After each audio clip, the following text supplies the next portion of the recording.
the first rates, not too many numbers, but Lupin numbers came out. The breadth is looking perfect once again, guys. I think for me, I think breadth is the talking point, and the breadth has been the talking point for a long time, that irrespective of what the FI selling has been, the breadth has been firm like a rock.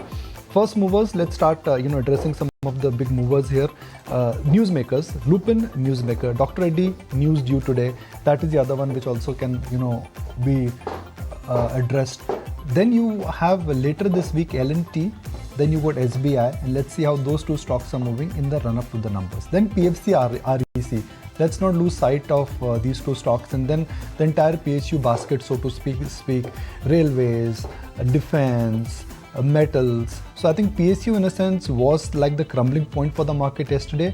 Could it be the talking point for the market today? Titagar, there's a big brokerage upgrade there, 46 rupees high for Titagar. What a patch it's been for Titagar. Okay, meantime, just want to revisit PFC and REC yet again. Do remember a major drubbing in trade yesterday, and the stocks are absolutely flat in trade. Dr. Reddy's, watch out for that one, will be coming out with its numbers. In addition to that, PB Fintech, JSW Energy, Max India, IRB Infra will be closely watching out for all of those.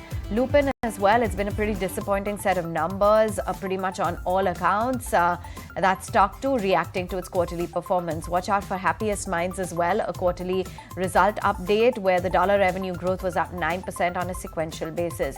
Gujarat Fluoro is another result reaction. Margins did expand, revenues were higher in the quarter gone by. That's Gujarat Fluoro, down about 1% or so. Root Mobile is another result reaction, so check in on that stock. You also had a GHCL, which came out with its sequential performance, something like a Gujarat Gas.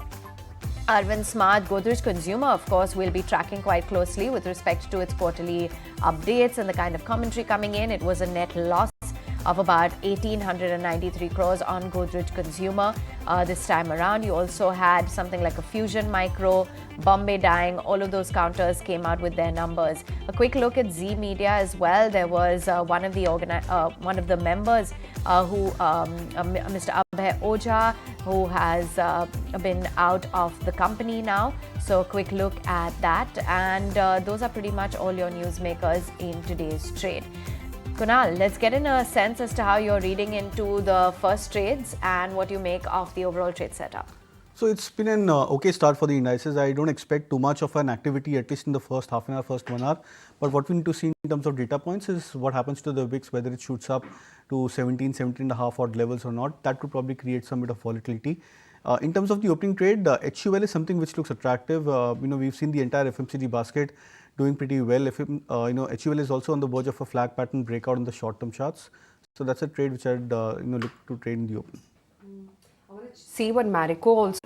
If you like this video, then like, share and subscribe to ET Now.